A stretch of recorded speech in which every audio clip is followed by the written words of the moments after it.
My wife and her family forgot to invite me to Christmas, so I bought myself a mountain. When my wife showed up with a locksmith to steal it for her brother, they thought I was alone. They had no idea I had a lawyer, cameras, and a deputy on my side. My name's Grant Lawson, and before this particular Christmas, I genuinely believe there were certain things that just didn't happen in real life, like accidentally supergluing your hand to your face, or forgetting your wallet on a cross-country road trip, or, I don't know, leaving your entire husband behind during the most family-oriented holiday of the year. Turns out I was wrong about that last one, because my wife's family managed to pull off what I can only describe as a spectacular feat of selective memory that would make a goldfish look like it had its life together. It started innocently enough, the way most disasters do. Sabrina had been talking about Christmas plans for weeks, throwing around phrases like family tradition and everyone's going to be there, with the kind of enthusiasm usually reserved for people who've never actually spent extended time with her family.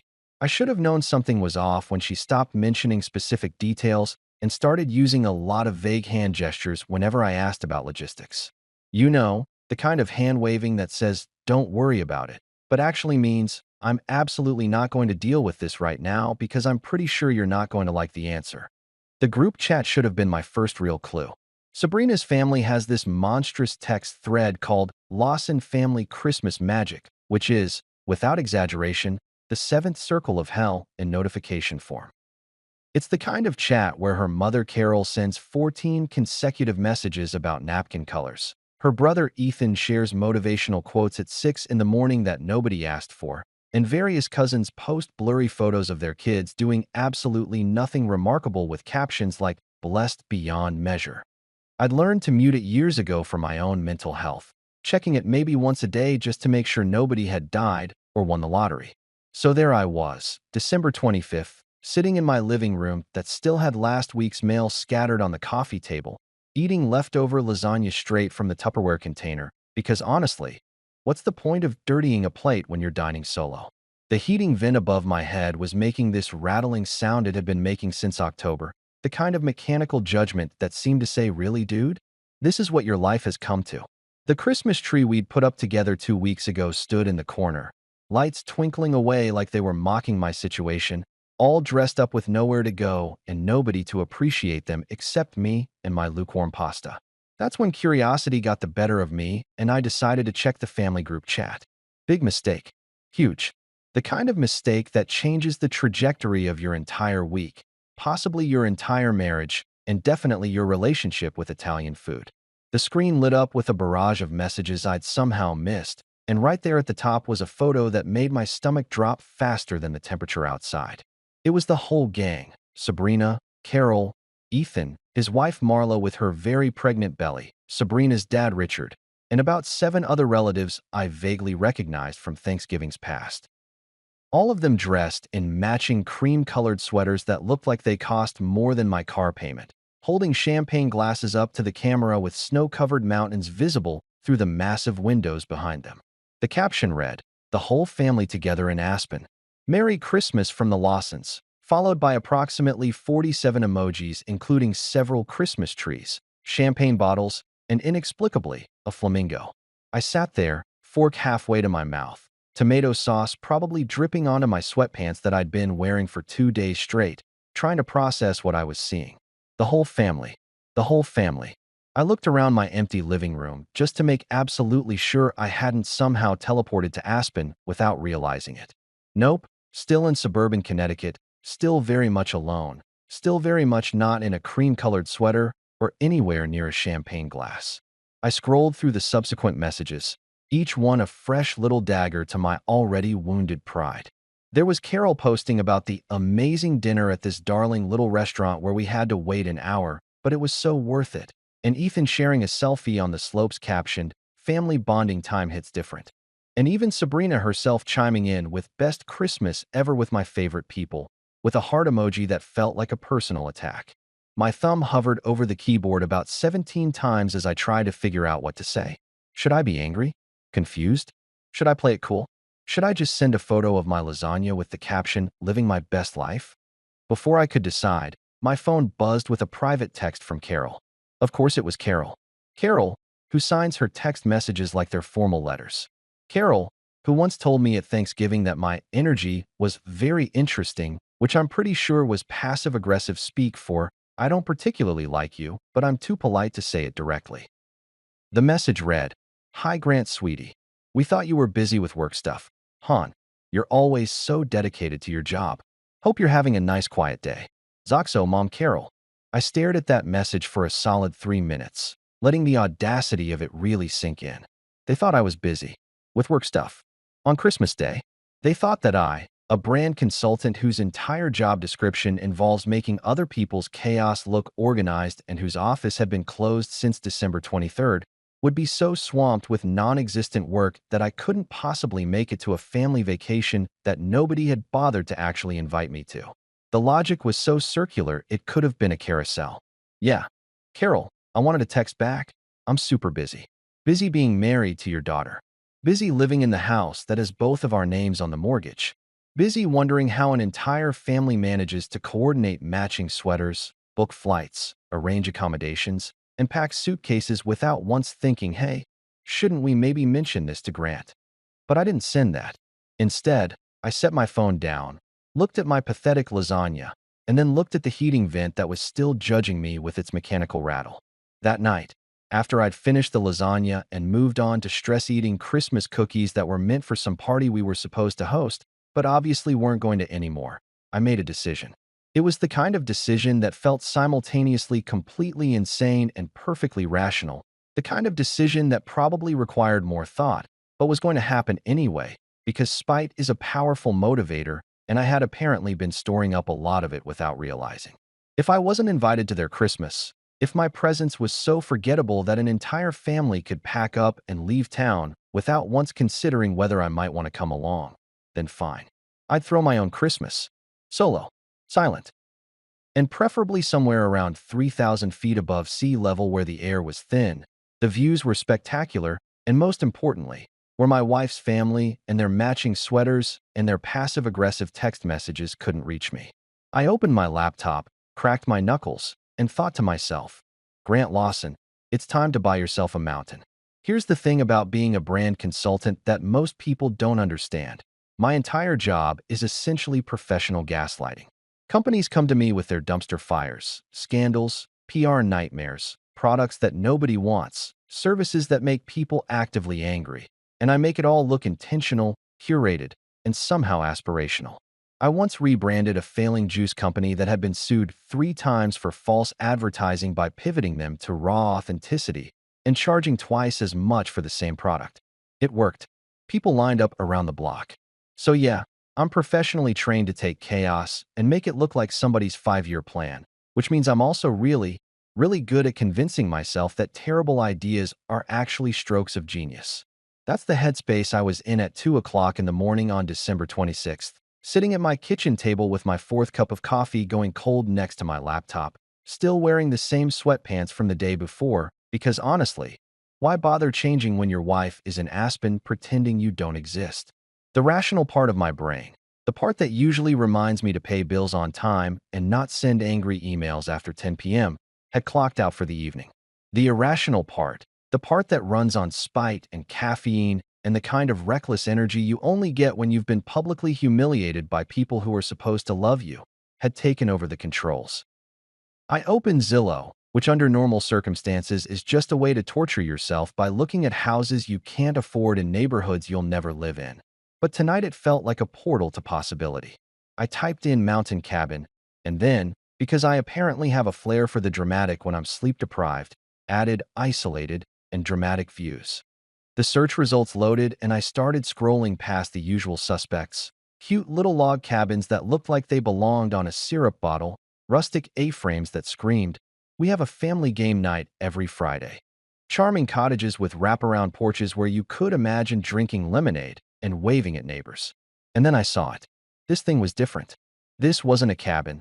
This was an architectural statement, the kind of place that didn't invite you in so much as dare you to be worthy of it. A black A-frame perched on a ridge in some town called High Timber that I'd never heard of but immediately wanted to know everything about.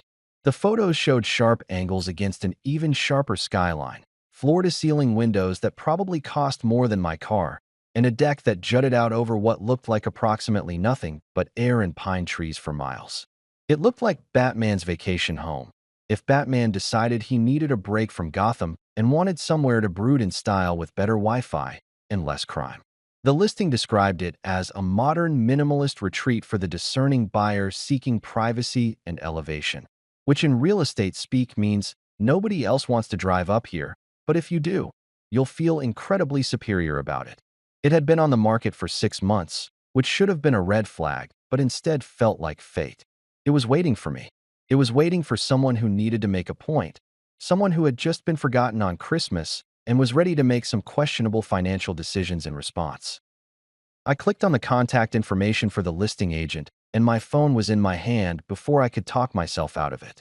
The number rang twice before a woman's voice answered, crisp and alert in a way that suggested she either never slept or was naturally caffeinated. Maya Linwood, High Timber Realty. How can I help you? She sounded way too awake for midnight, the kind of person who probably goes for runs at 5 a.m. and describes them as energizing, without a trace of irony. Yeah, hi, I said, suddenly aware that I hadn't actually planned what to say. I'm looking at your listing for the black A-frame on Ridgepoint Drive. Can I see it? There was a pause on the other end, the kind of pause that suggested she was trying to figure out if I was serious or if this was some kind of prank call. I could practically hear her brain working through the logistics of someone calling about a property viewing at an hour when normal people are either asleep or watching infomercials about kitchen gadgets they don't need. You mean, now? She finally asked, and there was a laugh in her voice, not mean but definitely surprised. It's midnight, on the day after Christmas. Are you okay? It was a fair question, honestly. I was not okay. I was the opposite of okay. I was a man whose wife had accidentally on purpose forgotten him during the holidays, and who was now sitting in his kitchen in dirty sweatpants, seriously contemplating buying a mountain house out of spite.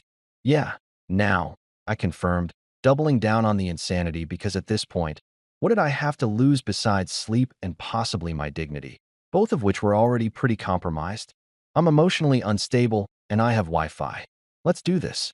I could hear Maya trying not to laugh on the other end of the line, that specific sound of someone who's dealt with enough weird clients that nothing really surprises them anymore, but this is definitely making it into her top 10 stories. All right, she said, and I could hear rustling in the background, probably her grabbing keys and a jacket and maybe questioning her career choices. I'll meet you there in 45 minutes. Fair warning though, the road up is a little rough this time of year, and your phone's going to lose service about halfway up. You sure about this? Was I sure? Absolutely not. Was I going anyway? Absolutely yes. I gave her my information, got the address, and hung up feeling like I'd just set something in motion that I couldn't take back, which was exactly the energy I was going for. The drive up to High Timber took just over an hour because apparently the GPS wanted me to take scenic routes, which at 2 in the morning just meant roads where you can't see anything, and there are probably bears. The town itself was one of those blink-and-you-miss-it mountain communities that exists primarily for people who think suburbs are too crowded and enjoy the sound of silence punctuated occasionally by wildlife. Maya was already there when I pulled up, standing next to a sensible SUV and holding a thermos that I desperately hoped contained coffee. She looked exactly like someone named Maya Linwood should look.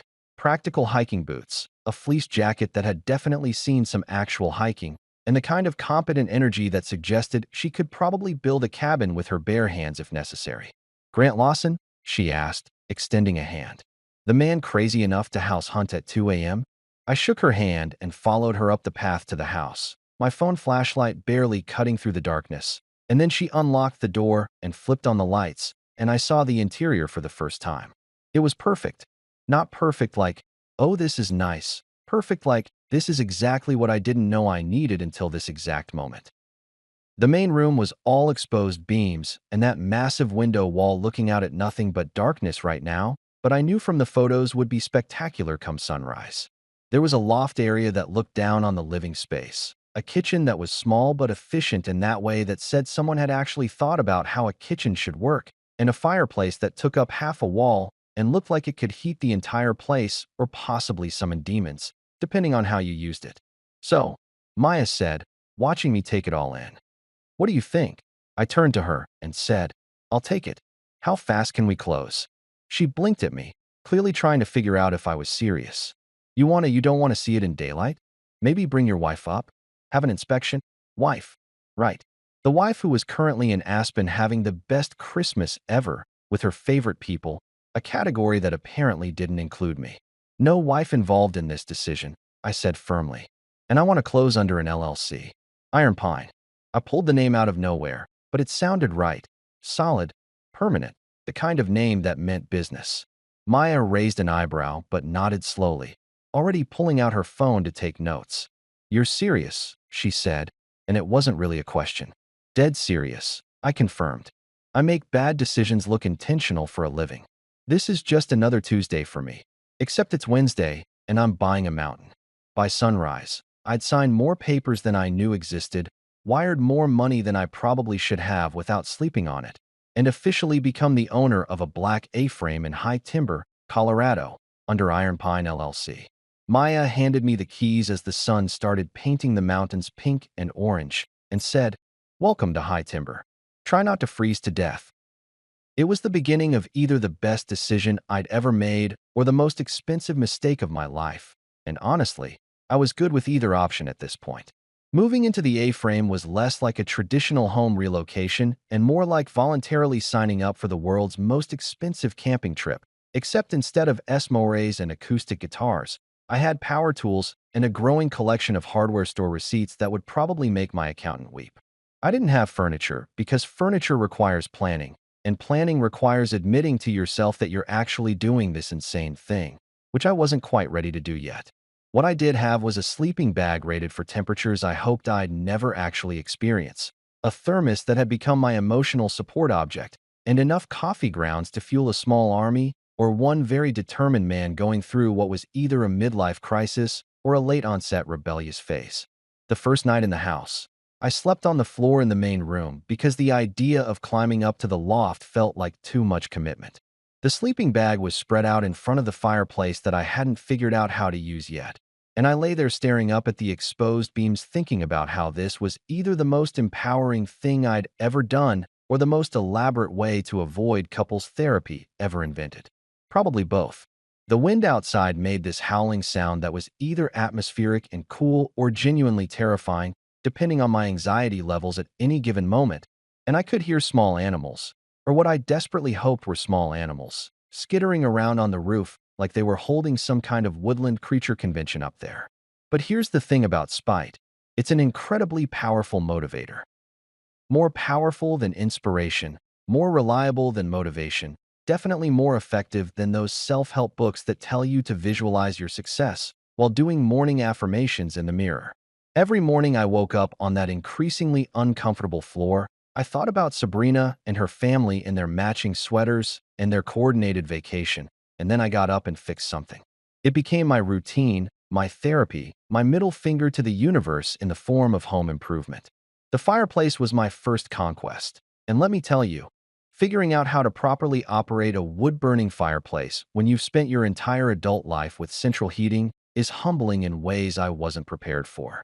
I watched approximately 14 YouTube videos, read the manual that the previous owners had left in a drawer like it was some kind of ancient text, and then spent an entire afternoon gathering wood from the covered pile out back that Maya had mentioned during the walkthrough. The first 3 attempts produced nothing but smoke and disappointment. The 4th attempt produced actual flames and a sense of accomplishment so profound I literally stood there watching it burn for 20 minutes like I'd just discovered fire for the first time in human history. When those flames finally caught and held, dancing up the chimney exactly like they were supposed to, I felt like an absolute god. Not a minor god, either. We're talking full Zeus-level deity status. I texted a photo to myself with the caption, "I am Prometheus," and then immediately deleted it because even in my isolated mountain madness, I knew that was too much. But I felt it. Every crackle of that fire was validation. Every burst of warmth was proof that I could do this, that I didn't need Sabrina's family or their passive-aggressive text messages or their ability to coordinate group vacations without me. From there, it became an obsession. Every screw I drilled into the wall to hang up the basic shelving I'd bought from the hardware store in town. a place run by a guy named Dutch who looked at my designer boots and immediately knew I was from out of town, but was too polite to say anything. Felt like I was building something real. Every light fixture I replaced, swapping out the builder-grade garbage for something that actually looked intentional, was another piece of evidence that I could create something better than what I'd left behind. Every smart lock I installed, upgrading the security system to something that would make Fort Knox jealous, was a declaration that this space was mine and mine alone. The hardware store became my second home, and Dutch became something like a friend, though we mostly communicated through nods and his helpful ability to point me toward whatever section I was clearly struggling to find. He never asked why a guy who obviously worked in an office was buying enough tools to stock a small construction company, and I appreciated that about him.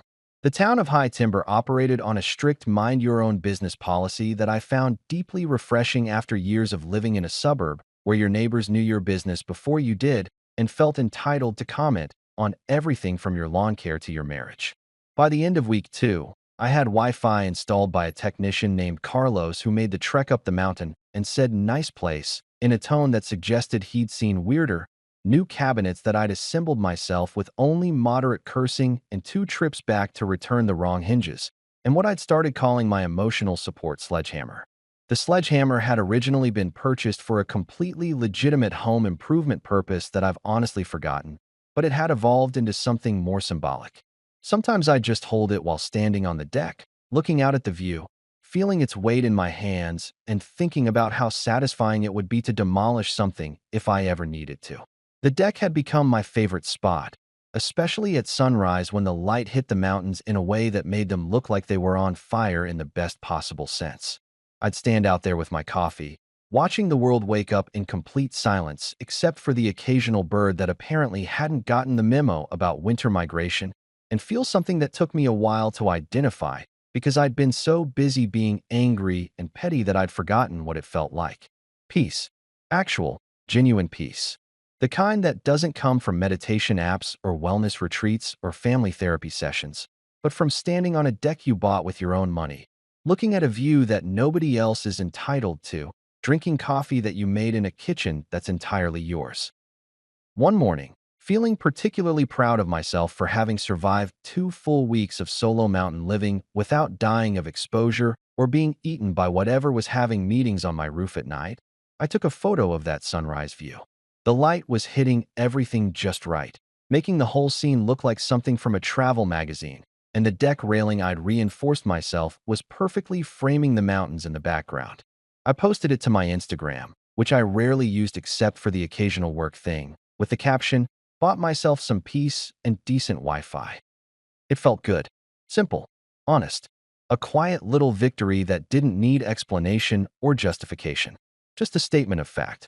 I had removed myself from a situation that wasn't working, and I'd found something better. I hit post, set my phone down on the deck railing, and went back to enjoying my coffee and the view and the profound satisfaction of knowing I'd accomplished something real. For about 11 minutes, it was perfect. The sun continued rising, the coffee stayed hot, and I stood there feeling like maybe, just maybe, I'd figured something out about life and happiness and the importance of having your own space. And then my phone started buzzing. Not just once or twice like a normal notification, but continuously, like it was having some kind of electronic seizure.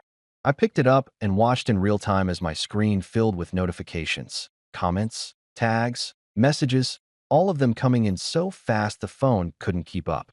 My post had been screenshot. Of course it had been screenshot. And that screenshot had been sent to the family group chat.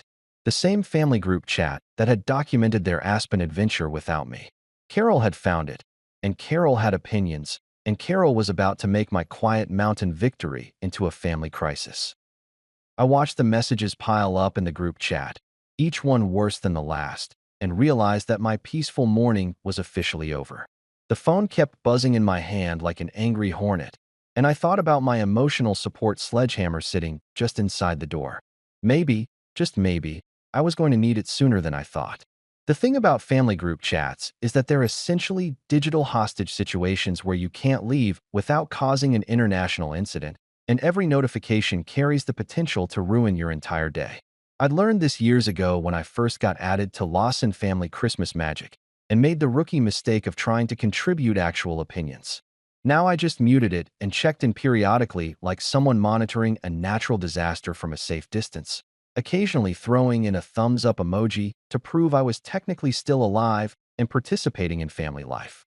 But standing on my deck that morning, watching my phone have what could only be described as a full-blown panic attack, I knew something had shifted from the usual background noise of Carol posting recipes nobody asked for to something far more sinister. I opened the family chat with the kind of dread usually reserved for opening medical bills or clicking on emails from your boss sent at 11 p.m. on a Sunday. And sure enough, there it was, my Instagram post, screenshot and dissected and repurposed in ways I hadn't thought possible. Carol had posted it with a caption that made my blood pressure spike so fast I probably should have sat down. Look everyone, Grant bought a perfect mountain getaway. Just in time. Ethan and Marla need somewhere to stay while their condo's being renovated. God works in mysterious ways. This is such a blessing. She'd added approximately 40 emojis including praying hands, houses, babies, and for some inexplicable reason, a taco. The taco felt like an insult, though I couldn't articulate exactly why. I blinked at the phone, then at my coffee, which suddenly seemed wildly insufficient for whatever this day was about to become. Then back at the phone, hoping maybe I'd misread it, that my caffeine-deprived brain had somehow scrambled the words into something that made more sense. But no, it was still there, getting worse with every passing second as family members started chiming in with their enthusiastic support for this plan that I had absolutely zero involvement in creating. Aunt Patricia, how generous of you, Grant. Family takes care of family. Uncle Rob, that's the spirit. Nothing like family helping family through tough times. Cousin Jessica, wow, Grant, we always knew you had a big heart. Was I hallucinating? Had I accidentally ingested some kind of psychedelic mushroom with my breakfast? Was this actually happening? Or was I having a very specific stress dream brought on by too much isolation and not enough human contact? I refreshed the chat just to make sure this wasn't some kind of glitch in the matrix. But it was real and getting more real by the second as more family members piled on with their congratulations for my apparent generosity in offering up a house that nobody had asked me about. Then Ethan himself jumped into the chat, and that's when things went from bad to, I need a lawyer and possibly a restraining order. He sent a photo, an actual photograph, of moving boxes stacked in what I assumed was his current living room, and several of them were labeled in thick black marker. Nursery, baby clothes, Marla's maternity stuff. The image was slightly blurry like he'd taken it in a hurry, probably too excited about his free housing to bother with basic photography skills, and he'd captioned it with, already packing. So grateful for family. When can we get the keys? When can we get the keys? When can we get the keys? Like this was already decided, already arranged, already a done deal that just needed the minor formality of me handing over access to property that I'd purchased with my own money during what was clearly a spite-fueled breakdown, but was still legally and entirely mine. Because nothing says Merry Christmas like a hostile baby invasion orchestrated by your mother-in-law who apparently missed her calling as a military strategist or maybe a cult leader. My thumbs hovered over the keyboard as I tried to figure out how to respond to this absolute insanity. Part of me wanted to write a lengthy explanation about property rights and boundaries and the basic concept of asking before assuming, complete with footnotes and possibly a PowerPoint presentation. Another part of me wanted to just send a string of question marks until my phone ran out of character space. But the part of me that had survived 2 weeks alone on a mountain, that had figured out how to light a fire and install smart locks and assemble cabinets with only moderate crying, knew exactly what needed to be said. I typed 3 words, no. I've made other plans. It was possibly the most satisfying text message I'd ever composed in my entire life. Not sorry, but no. Not let me think about it. Not can we discuss this? Just a flat, unambiguous rejection that left zero room for negotiation or misinterpretation. 3 words and a lifetime of therapy packed into one message, the digital equivalent of closing a door in someone's face and locking it behind you. I hit send and watched the message appear in the chat, a single line of text in a sea of exclamation points and baby emojis and assumed generosity. For exactly 12 seconds, there was silence. I could almost hear the collective gasp through the phone, could practically feel the shock waves radiating out from wherever various family members were reading this unprecedented act of defiance. Carol was probably clutching her pearls. She definitely seemed like the type of woman who owned actual pearls for clutching purposes. Ethan was probably staring at his phone in confusion because in his world, families simply didn't say no to family, especially when family needed something. Then the floodgates opened and my phone became a weapon of mass guilt tripping. Carol was the first to respond, naturally, because Carol had apparently been training her entire life for this exact moment of emotional manipulation. Grant, honey, I think there's been a misunderstanding. We're not asking you to do anything. We're just so excited that you're in a position to help family when they need it most. Ethan and Marla are in a really tough spot with the renovation and the baby coming, and you have all that space just sitting there empty. All that space just sitting there empty. Like my house was some kind of public resource that I was selfishly hoarding instead of, I don't know, my personal property that I'd bought specifically to get away from these people. Ethan chimed in next, his message dripping with the kind of passive-aggressive disappointment that probably worked great on his employees, but just made me want to dig in harder. Uncle Grant, I thought family meant something to you. We're not asking for a handout, just some temporary help during a difficult time. Marla's really stressed about the baby, and this would give us so much peace of mind. Uncle Grant. He'd call me Uncle Grant like that somehow made this whole thing more wholesome. Like invoking my future relationship with his unborn child would somehow guilt me into handing over my keys. The man was bold, I'd give him that. Completely delusional and operating under some wild assumptions about how property ownership worked, but bold nonetheless. Aunt Patricia decided to pile on with her own special brand of concerned trolling. Grant, sweetie, are you feeling okay? This doesn't sound like you. Maybe you should take some time to think about this. Family is forever. The implication being, of course, that I was having some kind of mental health crisis that was preventing me from seeing the obvious rightness of letting my brother-in-law and his pregnant wife move into my house without my permission or even a basic conversation about it first. I watched the messages multiply, each one a fresh variation on the theme of, how dare you not immediately comply with our demands, and felt something settle in my chest that was equal parts rage and clarity. These people, my wife included, because Sabrina still hadn't said a single word in the chat, which was somehow worse than if she'd actively participated, genuinely believed they were entitled to my space, my privacy, my carefully constructed escape from exactly this kind of family drama. My phone buzzed with a direct message from Sabrina, finally, and I opened it with the kind of resignation you feel when you know the news is bad, but you have to look anyway. Grant, can you please just talk to them? They're really stressed, and you're making this so much harder than it needs to be. It's just for a few months while the condo gets fixed. Why are you being so difficult? Why was I being so difficult? Why was I being so difficult?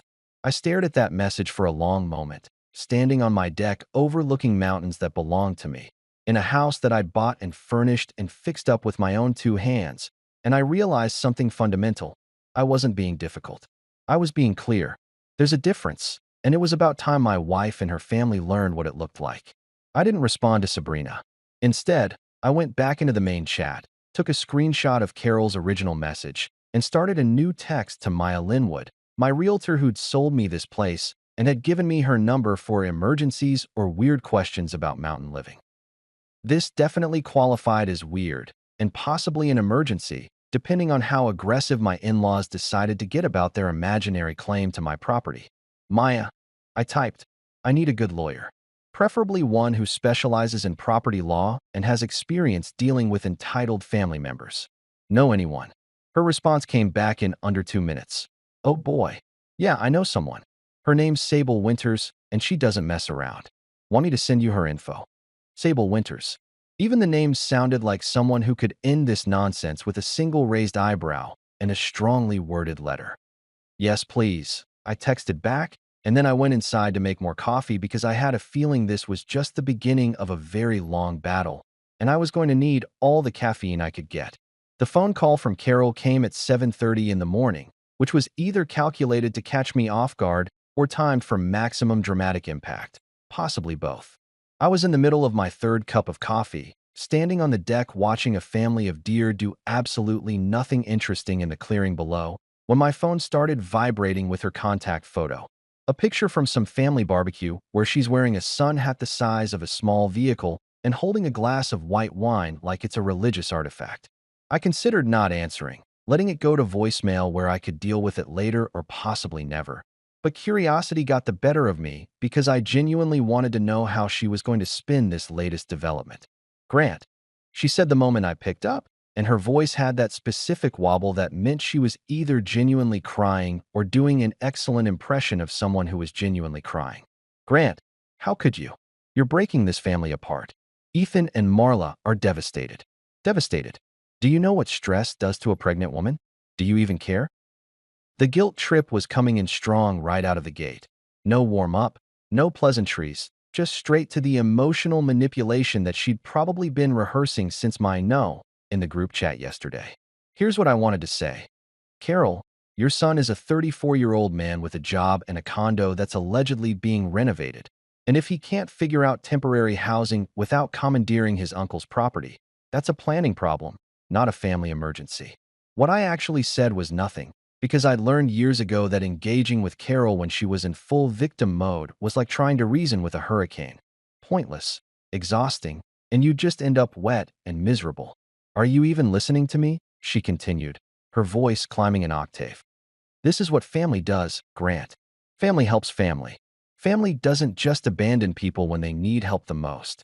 I thought we raised Sabrina to marry someone with values, but clearly, she kept going, building up a full head of steam about values and family and disappointment and how this was going to affect the baby's emotional development somehow. But I'd stopped listening somewhere around the third mention of family because I'd made a decision. I didn't yell. I didn't argue. I didn't try to explain my position for the 100th time or defend my choices or justify my boundaries. Instead, I said very calmly, Carol, I need to go. I have an appointment. And then I hung up while she was mid-sentence about the importance of putting family first. It felt incredible, like cutting a rope that had been slowly strangling me for years.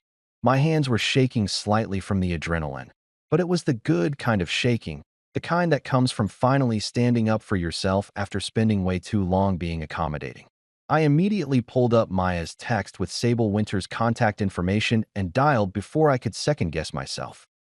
The phone rang exactly twice before a voice answered that could only be described as professionally intimidating. Sable Winters. Not, hello, not Winters Law Office. Just her name delivered like a statement of fact that you'd better take seriously. Her voice had this quality that made you instantly believe she'd never lost an argument in her entire life and wasn't about to start now. Ms. Winters, my name is Grant Lawson. Maya Linwood gave me your number. I have a situation that's rapidly escalating from annoying to potentially illegal, and I need someone who can make it stop. I gave her the quick version, the forgotten Christmas, the Spite House purchase, the family group chat ambush, the assumption that my property was somehow communal family resources, and Carol's crying phone call that had just ended approximately 3 minutes ago. There was a pause on the other end, and I could hear the clicking of a keyboard like she was already taking notes or possibly pulling up property records to verify I wasn't completely insane. Let me make sure I understand this correctly, Sable said, her tone shifting into what I recognized as lawyer mode, precise and analytical. Your in-laws are attempting to move into your property without your consent, without a lease agreement, and without any legal claim to the residence. Is that accurate? That's putting it mildly, but yes, that's the situation in a nutshell. A very dysfunctional, boundary-challenged nutshell. I could hear her making an amused sound that might have been a laugh if lawyers were allowed to express that kind of emotion during business calls. Mr. Lawson, this isn't family drama. This is attempted property trespass with a side of harassment. The fact that they're related to you doesn't give them any special rights to your real estate. I'm going to send you some documents that we'll need filled out, and then I'm going to draft a cease and desist letter that will make it very clear that your property is not available for occupation, temporary or otherwise. The way she said it, so matter-of-fact and unbothered, made me want to hire her for every aspect of my life. Grocery store out of my favorite coffee? Call Sable. Internet provider trying to raise rates? Call Sable. Existential dread about my marriage? Probably call Sable. We talked for another 20 minutes, going through details about the property, the LLC I'd set up, my relationship to the various family members involved, and the specific threats or pressure I'd received. Sable asked questions like she was building a case for trial, even though we both knew this would probably never see the inside of a courtroom. It was all about having everything documented, everything official, everything legally airtight, so there was no room for misinterpretation or creative boundary pushing. One more thing, she added before we hung up. I'm going to recommend you upgrade your home security immediately. Install cameras, smart locks, the works. People who feel entitled to your property have a tendency to escalate, especially when you introduce legal consequences. I want everything documented from here on out. It was slightly terrifying advice, the kind that made me realize this situation might get worse before it got better, but also strangely validating because it meant I wasn't overreacting, that my concerns were legitimate enough that a professional was telling me to prepare for potential home invasion by my own relatives. By 2 o'clock that afternoon, I had an email from Sable Winters with a document attached titled No Trespass Notice. Lawson Residence. That was 6 pages of the most beautiful legal language I'd ever read. It was polite but absolutely devastating, the written equivalent of a steel door slamming shut and locking from the inside. It outlined in excruciating detail that the property located at Ridgepoint Drive was privately owned, that no invitation for occupation had been extended, that any attempt to enter or occupy the premises without explicit written permission would constitute criminal trespass, and that legal action would be pursued to the fullest extent of the law. She'd CC'd it to me with a note. This should handle it. If it doesn't, call me immediately.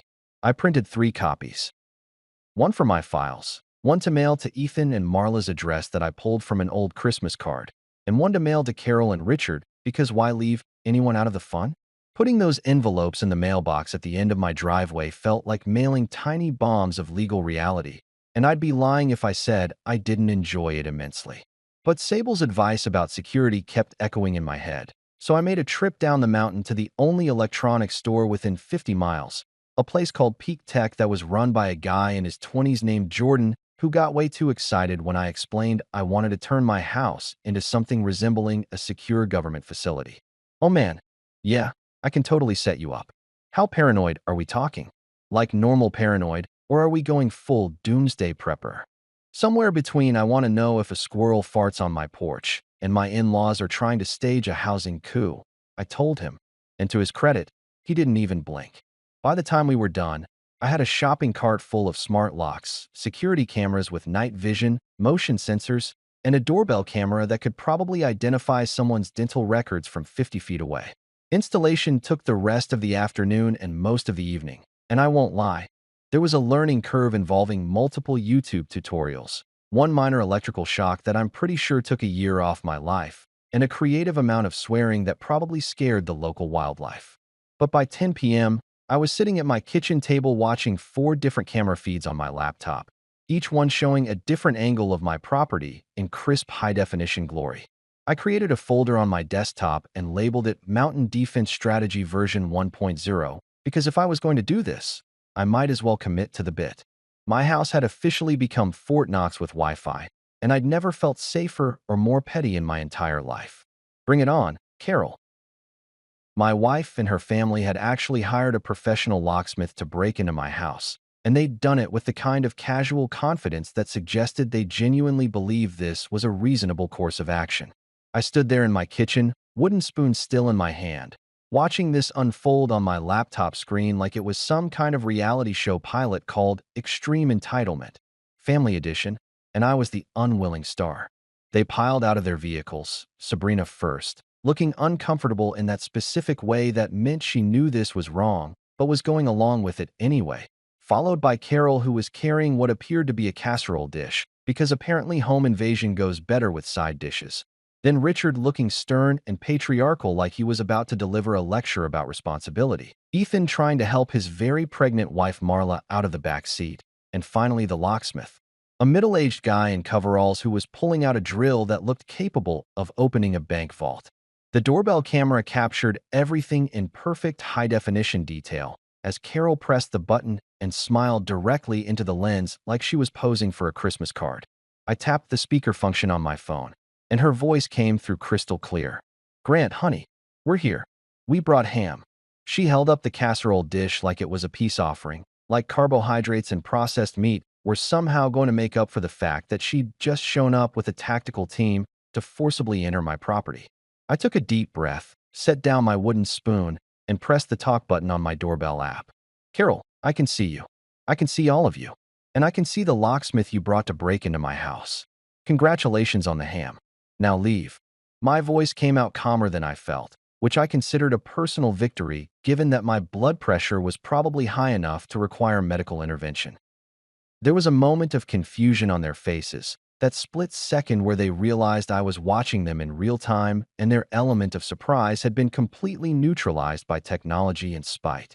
Carol recovered first because Carol always recovers first, her face shifting from friendly surprise to wounded innocence faster than should be humanly possible. Grant, don't be ridiculous. We're not breaking in, we're family. The locksmith is just here to help us get in since you won't answer the door like a reasonable person. The locksmith himself looked increasingly uncomfortable, shifting his weight from foot to foot like he was reconsidering his life choices and possibly his career path. Ethan stepped forward, putting on his best reasonable adult voice. Grant, come on, man. We drove all the way up here. Marla's exhausted. Can we at least talk about this face to face? The implication being that if we talked face to face, somehow I'd be convinced to just hand over my keys and let them set up their nursery in my living room. No, I said through the speaker, watching them all react to the single syllable like I'd just announced I was joining a cult. You received a legal notice. You were told in writing that you don't have permission to be here. You're currently trespassing, and if that locksmith touches my door, I'm calling the police. I was bluffing slightly because I wasn't 100% sure what the police response time was this far up the mountain, but my threats sounded confident enough that the locksmith took an actual step backward. Richard decided this was his moment to take control, moving to the front of the group with the kind of authoritative energy that probably worked great in boardrooms, but was significantly less effective when you were literally trying to break into someone's house. Grant, this is getting out of hand. We're coming in to discuss this like adults whether you like it or not. We have a right to talk to you. He gestured to the locksmith, who honestly looked like he wanted to be literally anywhere else, possibly on a different mountain or in a different profession entirely. That's when the locksmith actually knelt down in front of my brand new smart lock, the one I'd spent 45 minutes installing and another 20 minutes programming, and pulled out his drill. He was actually going to do it. They were actually going to drill through my lock, on camera, with me watching and telling them not to, because they genuinely believed their family status gave them some kind of legal immunity or divine right to my property. I grabbed my phone and dialed 911, my hands shaking with a combination of anger and disbelief that this was actually happening. The dispatcher answered with a calm professionalism that I desperately needed in that moment. 911, what's your emergency? Yeah, hi. I'm at 42 Ridgepoint Drive in High Timber, and there are people on my property trying to break in with a locksmith. I've told them to leave multiple times. I have video evidence, and they're currently attempting to drill through my front door lock. Saying it out loud made it sound even more insane than it felt, which was really saying something. The dispatcher asked a few more questions. Were they armed? Did I feel in immediate danger? Was I safe inside? And then told me a deputy was already on his way and should be there within 10 minutes. 10 minutes felt like an eternity, but I watched the camera feed as the locksmith's drill touched my lock, and I realized I had audio recording too. Stop, I said through the speaker, my voice harder now. I've called the sheriff. You have about 9 minutes to get off my property before this becomes a criminal matter instead of just a family embarrassment. That got their attention.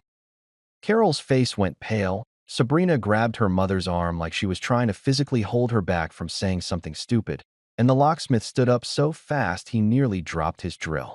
But it was already too late because coming up the driveway, lights flashing red and blue against the darkening sky, was a sheriff's SUV that looked like divine intervention in vehicle form.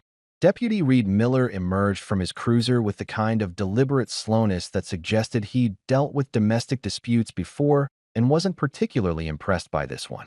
He was probably in his 50s, built like someone who'd done actual physical labor before becoming law enforcement, and his face had that expression of professional disappointment that immediately made everyone on my porch look like guilty teenagers caught sneaking out past curfew. Evening, folks, he said, his voice carrying that specific authority that comes from years of dealing with people at their worst. Someone want to tell me what's going on here? He looked at the locksmith first, then at the drill, then at my front door with its very obvious brand new lock, and I could see him putting the pieces together in real time. I pressed the speaker button again. Deputy Miller, I'm Grant Lawson, the property owner. I'm inside. These people are my wife's family, and they're attempting to force entry into my home despite receiving written legal notice that they don't have permission to be here. Carol opened her mouth to protest, but Deputy Miller held up one hand in a gesture that immediately shut her down. Ma'am, is this your property? He asked Carol directly. She stammered something about family and misunderstandings and how they just wanted to talk. That's not what I asked. Do you own this property or have written permission to be here? The answer was obviously no, and even Carol couldn't spin that into something positive. Deputy Miller proceeded to inform them, in language so clear a child could understand it, that they were trespassing on private property, that attempting to hire a locksmith to gain unauthorized entry constituted attempted breaking and entering, and that they needed to leave immediately or face arrest. The locksmith was already packing up his tools before Miller finished the sentence, probably running through every decision that had led him to this moment and resolving to screen his clients better in the future. But officer, Ethan started, and Miller cut him off with a look that could have stopped traffic. Sir, I'm going to suggest very strongly that you and your family take your ham and go home. Mr. Lawson has made his position clear. You've been legally notified, and continuing this behavior is only going to result in criminal charges. Is that really what you want? They left. Slowly, reluctantly, with Carol trying to make eye contact with my cameras like she could guilt-trip me through surveillance footage. But they left. The locksmith's van was first down the driveway, probably breaking several speed limits in his hurry to escape, followed by the family vehicles in a defeated little parade. Deputy Miller stayed behind for a few minutes, taking my statement through the doorbell camera and assuring me that if they came back, I should call immediately.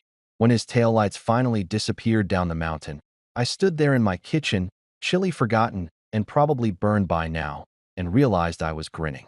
It was possibly the best Christmas gift I'd never asked for. Watching my boundary-challenged in-laws get served with reality by law enforcement while standing on my porch holding ham they'd never get to eat in my house. I genuinely thought it was over. Not over in the everyone's going to suddenly become reasonable and respect boundaries way, because I'm not delusional, but over in that they got embarrassed by law enforcement and will at least take a few weeks to regroup before trying something new way. I figured I'd bought myself some time, some peace, maybe even a quiet stretch where I could just exist on my mountain without my phone buzzing with fresh family drama every 6 hours. I should have known better. I really, truly should have known better, because underestimating Carol's determination was like underestimating a hurricane's commitment to ruining beach vacations. Foolish and ultimately expensive. Christmas morning arrived cold and bright. The kind of picture-perfect winter day that makes you want to believe in greeting cards and goodwill toward men and all that hopeful garbage. I was sitting by my fireplace with my coffee, actually feeling something adjacent to contentment, scrolling through my phone with the lazy energy of someone who has nowhere to be and nobody to answer to. That's when I saw it. A Facebook notification that Carol had tagged me in a post. Carol barely used Facebook except to share minion memes and recipes for casseroles that nobody in their right mind would actually make. So being tagged by her was unusual enough that I clicked on it immediately, which was my second mistake of the day after checking my phone at all. The post was a masterpiece of manipulation disguised as gratitude, the kind of thing that should probably be studied in psychology classes as an example of how to weaponize social media. So blessed. It began, because of course it did, because every manipulative Facebook post starts with someone declaring how blessed they are about something that's actually terrible. Ethan and Marla found a safe new home to start their family. Thank you to everyone who helped make it possible. She'd attached a photo, my photo, the one I'd posted of my deck at sunrise, and added about 60 emojis including babies, houses, hearts, and praying hands. The comments were already rolling in from people who had no idea what was actually happening. Friends of Carol's from her book club or church or wherever she collected her army of enablers. How wonderful, and family is everything. And congratulations, Ethan and Marla. Nobody was asking the relevant questions like, whose house is that? Or did the owner actually agree to this? Or is this potentially illegal? Because Carol had framed it in a way that made it sound like some kind of community miracle instead of what it actually was, a bizarre attempt to manifest squatters' rights through social media manifestation. I sat there staring at my phone, watching my blood pressure climb with each new comment, each new congratulations, each new person buying into Carol's alternate reality where I'd somehow agreed to house her son and pregnant daughter-in-law despite multiple legal documents saying the exact opposite. My first instinct was to comment directly on the post with something like, "Interesting interpretation of events. Carol, considering I had the sheriff remove you from my property 3 days ago for attempted breaking and entering." But I'd learned enough about public family drama to know that would just make me look like the villain. She'd positioned it so that any denial from me would make me seem cruel, petty, or, her favorite accusation, not a team player when it came to family. I screenshot the post instead, adding it to my growing folder of evidence that my in-laws had collectively lost their minds, and I was about to set my phone down and try to salvage what was left of my peaceful Christmas morning when a Facebook message popped up from someone I hadn't talked to in probably 5 years. Derek Chun, a guy I'd gone to college with who I mostly remembered for his ability to quote entire Monty Python movies from memory and his extremely questionable taste in fraternity party themes. We'd been decent friends back in the day, but had drifted apart in that natural way people do after graduation when you realize you had nothing in common except proximity and cheap beer. "Hey man," his message read, and I could already tell from those 2 words that whatever came next was going to make my day worse. Random question, but is your father-in-law Richard Lawson? Tall guy, kind of intense, drives a huge truck? I confirmed that yes, that was indeed my father-in-law, while simultaneously wondering where this was going and whether I needed to pour something stronger than coffee. "Dude, he's at my dad's country club right now literally bragging about managing your property.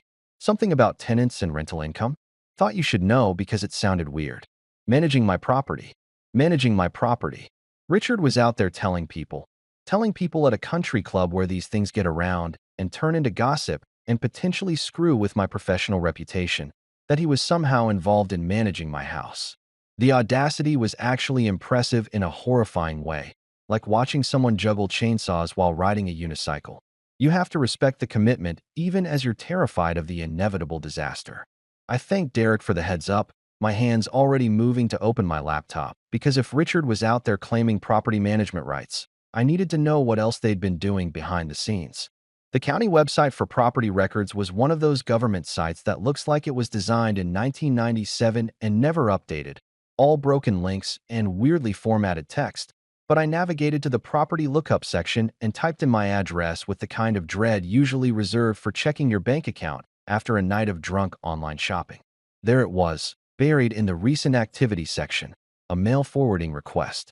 Someone, and I had exactly one guess who, had filed paperwork with the post office to forward mail addressed to Ethan and Marla Lawson to my address. My address. The one they didn't live at. The one they'd never lived at. The one they'd been physically and legally barred from entering. They were trying to establish residency digitally, creating a paper trail that suggested they had legitimate ties to my property, even though the only thing they had legitimate ties to was an impressive collection of boundary violations and a restraining order that was looking more necessary by the minute. I clicked through more records, my coffee getting cold next to me as I fell down a rabbit hole of bureaucratic manipulation. There was a change of address form. There was a utility inquiry. Someone had called the electric company asking about the account at my address, probably trying to figure out if they could somehow get their names added.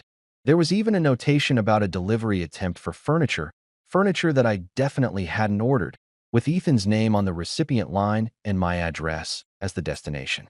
They were building a case for residency without ever setting foot in the house, creating a digital footprint that suggested they lived there, that they had permission to be there, that this was their home, and I was just being difficult about letting them access it. It was fraud, not family drama, not a misunderstanding, not a difference of opinion about boundaries. Actual, prosecutable, document and send it to the authorities fraud, but executed with the kind of confidence that only comes from genuinely believing you're in the right, even when you're absolutely, catastrophically wrong. I took screenshots of everything, my folder labeled Idiots with Wi-Fi. Exhibit A growing by the minute. Each new piece of evidence was another nail in the coffin of any sympathy I might have had left for their situation. If Ethan and Marla needed housing, that was unfortunate, but not my problem. If Carol wanted to help them, she had a perfectly good house with guest rooms. If Richard wanted to manage property, he could start with his own. But this systematic attempt to fraudulently establish residency through mail forwarding and utility inquiries and furniture deliveries. This was so far beyond acceptable family behavior that it had lapped back around to being almost admirable in its sheer audacity. I called Sable Winters, who answered on the second ring despite it being Christmas morning, which either meant she had no life or took her job very seriously, possibly both. "Mr. Lawson," she said, and I could hear something that might have been amusement in her voice. "I had a feeling I'd hear from you today. What happened?" I filled her in on the Facebook post, the country club bragging, the mail forwarding, the whole digital invasion strategy that my in-laws had apparently workshopped over ham and denial. "Perfect," she said, which was not the response I was expecting, but was definitely the response I needed. "They've gone from stupid to criminal. Mail fraud is federal. The utility stuff is fraud. The furniture delivery is attempted delivery fraud. Your father-in-law's claims about property management could be construed as identity theft or fraud, depending on how he's positioning it. This is actually great news. Only a lawyer could describe my family's escalating criminal behavior as great news, but I understood what she meant. They'd crossed a line from annoying to prosecutable, from family drama to actual legal liability. I'm going to file an emergency motion," Sable continued, and I could hear typing in the background. "We're going to freeze all of this. The mail forwarding, any utility attempts, any deliveries. I'm also going to recommend we get a formal restraining order instead of just the cease and desist. And Mr. Lawson, keep documenting everything. Every post, every message, every attempt at contact. When this goes in front of a judge, I want a paper trail so comprehensive it could be published as a book." I hung up feeling something between vindicated and exhausted. Like I'd won a battle, but the war was clearly going to drag on longer than I'd hoped. My phone buzzed with a text from Sabrina, her first direct communication with me since the locksmith incident. "We tried the nice way. You left us no choice." I stared at that message, trying to parse the logic that led from "we tried to break into your house with a locksmith" to "we had no choice but to commit mail fraud," and came up empty. I didn't reply. I just screenshot it and added it to the folder, watching the file size grow like a tumor made of bad decisions and family dysfunction. Outside my window, snow was starting to fall, peaceful and quiet and completely at odds with the chaos unfolding in my phone. Yeah, I thought, Merry Christmas to me. Sable Winters operated with the kind of efficiency that made me wonder if she was actually human or some kind of extremely effective legal robot programmed to destroy people's bad life choices. Within 24 hours of our Christmas morning phone call, she'd filed motions that read like poetry if poetry could make grown adults cry and reconsider their entire approach to family conflict. The cease and desist she sent out this time wasn't the polite warning shot from before. This was a legal document, so sharp it could probably cut glass if you printed it on the right paper, the kind of thing that makes you grateful you're not on the receiving end and slightly concerned about what happens to people who ignore it. She froze everything. The mail forwarding got canceled faster than a celebrity tweet that didn't age well, with a formal complaint filed to the postal inspector because apparently messing with someone's mail is the kind of federal offense that gets taken seriously even when your excuse is, "but we're family." The utility companies got letters explaining that any attempts to add names to the account or transfer services without the property owner's written consent would be considered fraud and prosecuted accordingly. Even the furniture delivery got intercepted. Sable somehow tracked down the company, explained the situation in whatever terrifying lawyer language she used, and got them to return the items to the sender with a note that future delivery attempts to that address for anyone other than Grant Lawson would be refused. Watching her work was like watching a master chess player dismantle an opponent who didn't realize they were playing chess and thought this was just a friendly game of checkers. Every move was calculated. Every document filed with precision. Every loophole closed before my in-laws even knew the loophole existed. She sent me updates throughout the day with subject lines like "motion filed re," "mail fraud," and "utility freeze confirmed," and my personal favorite, Your father-in-law's country club friend received a friendly clarification letter, which I assume meant someone at Derek's dad's club got a legal document explaining that Richard's claims about property management were, to use the technical term, complete bullshit. I was starting to think maybe, finally, this was the end of it. Maybe the combination of legal threats, frozen utilities, canceled mail forwarding, and the general embarrassment of having a lawyer send cease and desist letters to everyone in their orbit would be enough to make them back down and find literally any other solution to their housing situation. Maybe Richard would realize that bragging about managing property he had no legal connection to was a bad look. Maybe Sabrina would finally grow a spine and tell her family to knock it off. Maybe I'd win the lottery and grow wings and learn to speak fluent Mandarin while I was at it, because apparently I was in a fantasy thinking kind of mood. At 2:13 in the morning, approximately 6 days after Christmas and 3 days after Sable's legal blitzkrieg, my phone lit up with a security alert that jolted me out of the kind of deep sleep you only get when you've been stress-eating chili and watching true crime documentaries until midnight. Motion detected. Mailbox. I grabbed my phone from the nightstand, nearly knocking over the glass of water I'd left there, and pulled up the camera feed with one eye still closed because my brain hadn't fully committed to being awake yet. The night vision cameras turned everything into that eerie green-gray color that makes everything look like a low-budget horror movie, but there was no mistaking the figure hunched over my mailbox at the end of the driveway. Richard. My father-in-law, Richard Lawson, who allegedly had better things to do at 2 in the morning than commit what I was pretty sure was another federal crime, was shoving something into my mailbox with the furtive energy of someone who knew they were doing something wrong, but had convinced themselves it was justified. I watched him fumble with papers, glancing around like he thought someone might be watching. Which, buddy, someone definitely was watching, and that someone had a camera system that could probably identify your dental work from this distance. He stuffed whatever documents he'd brought into the mailbox, closed it carefully like that somehow made this less criminal, and then hustled back to his truck that he'd parked about 50 yards down the road, presumably because he thought parking directly in front of my house would be too obvious. The man had watched too many heist movies and learned all the wrong lessons. The truck's taillights disappeared down the mountain road, and I sat there in my bed, fully awake now and trying to decide if I was more angry or impressed by the sheer commitment to this insane plan. I threw on jeans and a jacket over my pajama shirt because there was no way I was going back to sleep without knowing what Richard had just hand-delivered to my mailbox in the middle of the night like some kind of deranged Santa Claus bringing presents nobody asked for.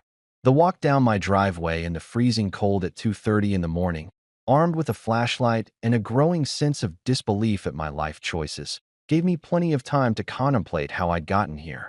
A year ago, I was a reasonably successful brand consultant with a wife and a normal suburban life, and the biggest drama in my world was whether clients would approve my logo designs.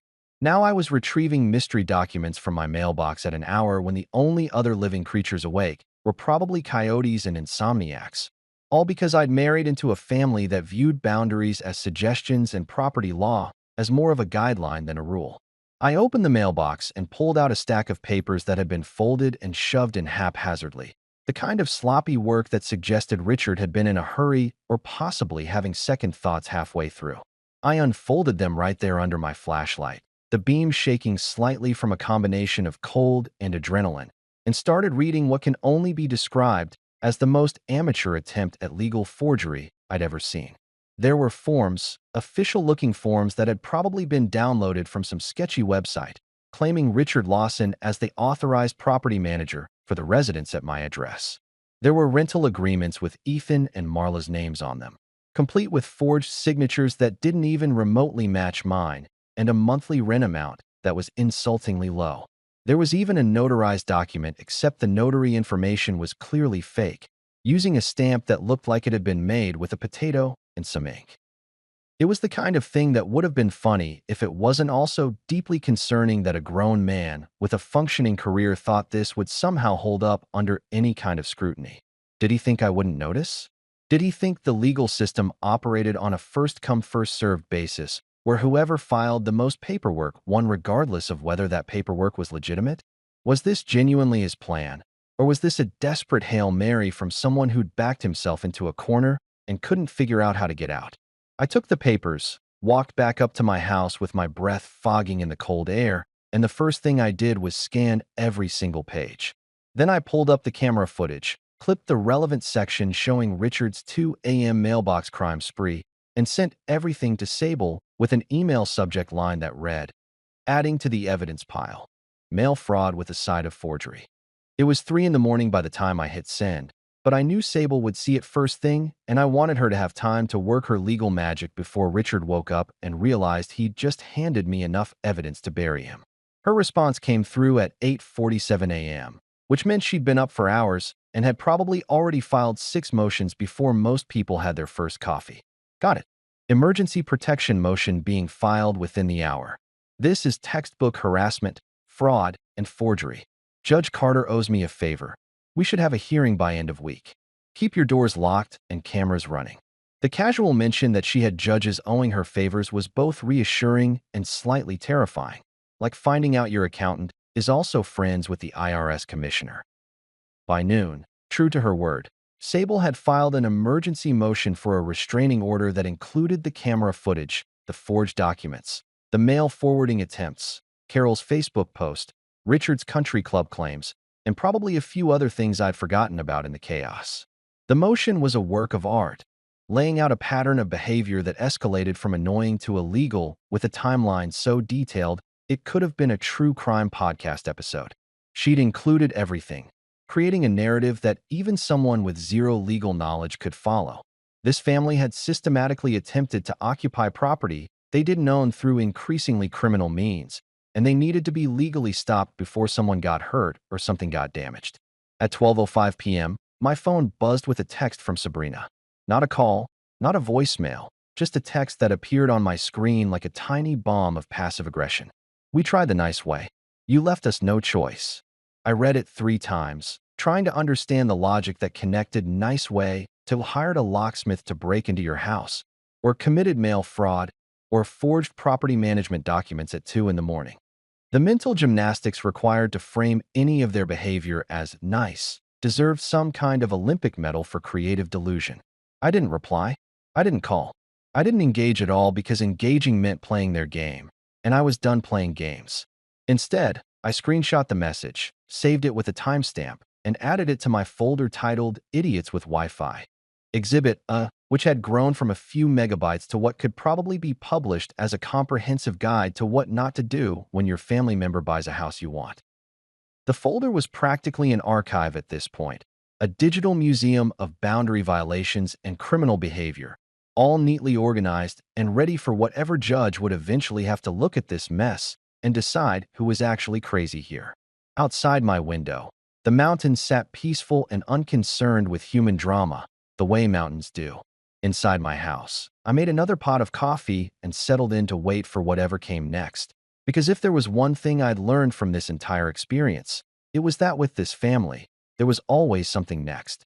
New Year's Eve arrived with the kind of crisp, clear weather that makes you believe in fresh starts and new beginnings, and all that optimistic garbage people tell themselves when one arbitrary calendar date rolls over into another. I woke up that morning with a plan, and for once it wasn't a plan born out of spite or panic or 3 a.m. caffeine-fueled decision-making. This was strategic. This was calculated. This was me finally learning from weeks of reactive chaos and deciding to get ahead of whatever nonsense my in-laws were. Inevitably planning, because if there's one thing I'd learned about Carol and her crew, it's that they viewed court orders the way most people view terms and conditions agreements, as suggestions that definitely don't apply to them personally. Sable had given me a heads up 2 days earlier that the restraining order had been filed and approved by Judge Carter with what she described as enthusiastic support, which apparently in legal terms meant the judge had taken one look at my evidence folder and said something along the lines of, "Are these people serious?" The order was crystal clear.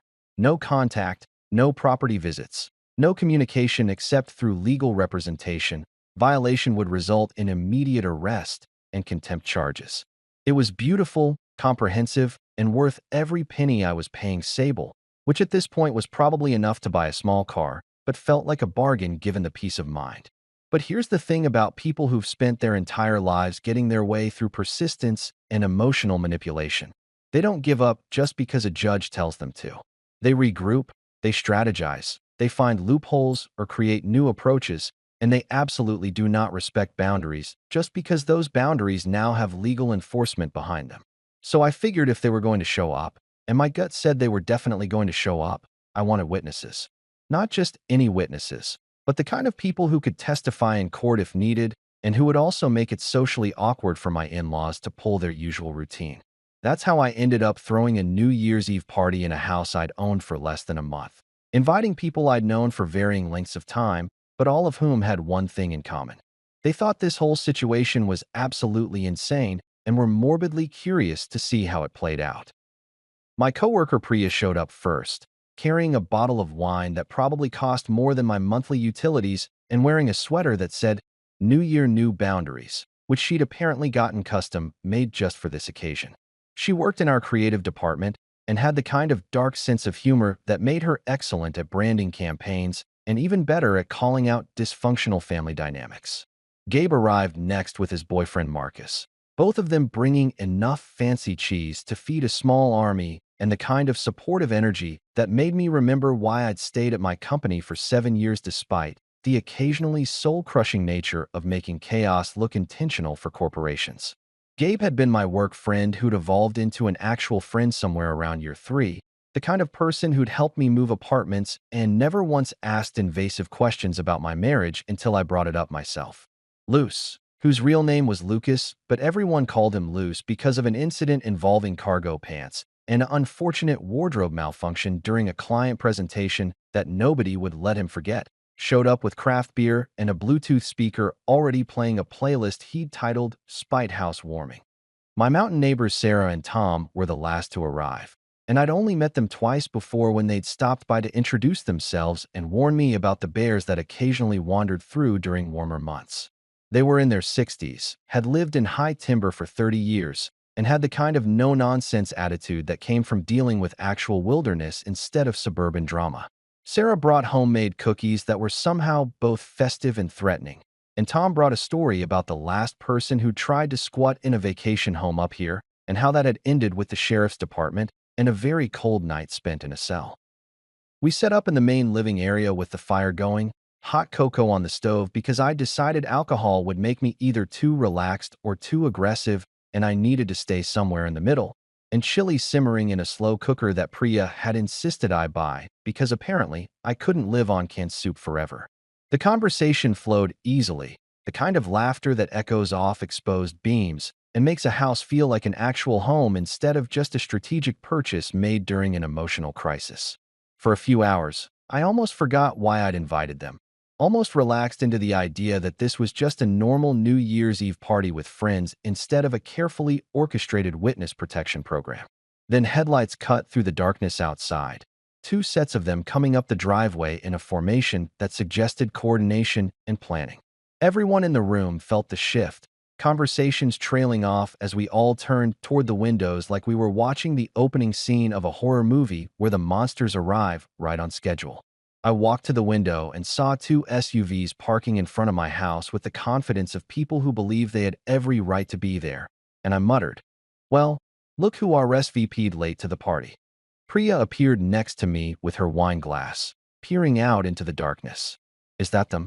Please tell me that's them because this is better than any Netflix show I've watched this year." I confirmed it was indeed them, and she actually grinned like Christmas had come a week late, pulling out her phone to start recording because she was nothing if not prepared for drama. They emerged from the vehicles like a badly coordinated tactical team. Carol and Richard from the first SUV, Sabrina driving the second with Ethan, and a very pregnant Marla in the back, and trailing behind them all was a guy in a cheap suit carrying a briefcase who I'd never seen before, but who radiated the energy of someone who'd made very poor career choices. The doorbell rang, and I let it ring 3 more times before I opened the door, making them wait just long enough to be uncomfortable but not long enough to seem petty, which was a delicate balance I'd been practicing. "Grant," Carol started, but I held up one hand, and she actually stopped talking, which might have been a first in recorded history. "Before you start, I want to introduce you to my friends. This is Priya, Gabe, Marcus, Luce, Sarah, and Tom. They're all here celebrating New Year's Eve with me in my house, which I own, on my property, which I also own. Everyone, This is my wife's family, who you've heard so much about." The man in the cheap suit stepped forward, extending a hand that I deliberately didn't shake. "Mr. Lawson, I'm Theodore Harrison, a licensed mediator. Your family has retained my services to help facilitate a reasonable discussion about the property situation. I understand there's been some confusion about the arrangement." I cut him off with a laugh that was probably harsher than it needed to be, but felt absolutely justified. Confusion? Is that what we're calling attempted breaking and entering now? Mail fraud? Document forgery? That's some creative rebranding, Mr. Harrison, and I say that as someone who does rebranding professionally. He blinked at me, clearly not prepared for someone who wouldn't immediately defer to his mediator authority, and fumbled with his briefcase to pull out papers that looked official but probably weren't. "According to our understanding of the situation, you consented by silence to your family's use of the property. The lack of explicit denial constitutes implicit agreement in cases of familial property sharing." It was such obvious bullshit that I couldn't help but grin, the kind of grin that probably made me look slightly unhinged, but I was way past caring about appearances. "Then by that logic, Mr. Harrison, my silence right now means get off my porch. My continued silence will mean you're all trespassing. And if you stick around long enough, my silence might evolve into, I'm calling the police again. How's that for implicit communication?" Behind me, I heard Luce actually snort into his beer, and Priya was definitely still recording all of this for what would probably become legendary group chat content later. That's when Deputy Reed Miller stepped out from behind the door where he'd been waiting. Because yes, I'd given him a heads up that this might happen, and he'd agreed to swing by as a routine welfare check that happened to coincide with my party. And the look on Carol's face was worth every moment of stress from the past month. Reed looked at the assembled family with the kind of professional disappointment that suggested he'd rather be literally anywhere else, but was committed to doing his job anyway. "Evening, folks," he said, his tone carrying about as much warmth as the freezing air outside. "I have here a court order, restraining order filed and approved by Judge Carter 3 days ago, that explicitly prohibits any of you from being on this property or making contact with Mr. Lawson. You're all currently in violation of said court order. Congratulations, you're served." He handed papers to Richard, Carol, Ethan, and even Sabrina, each one of them taking their copy like it was a bomb that might explode if they held it wrong. Marla burst into tears, her voice climbing into that register that only pregnant women and professional singers can hit. "I'm not raising my baby in a stolen house. This is insane. We just need help, and you're all treating us like criminals." The irony of calling my house stolen while actively trying to steal it apparently escaped her completely, and honestly, the tears might have worked on me a month ago, but now they just felt like another manipulation tactic in a very long line of manipulation tactics. "Ma'am," Deputy Reed said, his tone gentler but still firm, "nobody's asking you to raise your baby in this house. Mr. Lawson has made it clear you don't have permission to be here. That's not theft, that's property ownership. I'm going to suggest very strongly that you all leave now before this escalates to arrests."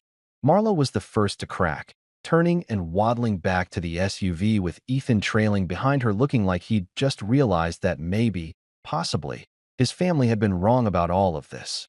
Carol tried one more time, her voice taking on that pleading quality that had probably worked on me dozens of times over the years, but I just shook my head and closed the door, watching through the window as they slowly, reluctantly piled back into their vehicles and disappeared down the mountain road. Mr. Harrison, the mediator, stood on my porch for a few extra seconds, looking at his briefcase full of useless papers, and I almost felt bad for him. Almost. Then I remembered he'd tried to argue that silence equals consent, and my sympathy evaporated. He left last, walking to his car like a man seriously reconsidering his career path and maybe his entire approach to conflict resolution. When the taillights finally disappeared, I turned back to my friends who were all staring at me with expressions ranging from shocked to delighted. Priya raised her wine glass. "That was the best thing I've seen all year, and I'm including the year that's about to end and the one we're about to start." We went back to our party, the chili, the cocoa, the countdown to midnight that felt more significant than usual because it really did feel like an ending and a beginning. When the fireworks started going off down in the valley, visible through my massive windows, I stood there surrounded by people who'd shown up when I needed them and thought maybe, finally, this nightmare was actually over. The SUVs disappeared down the snowy road, tail lights fading like bad memories finally getting the hint.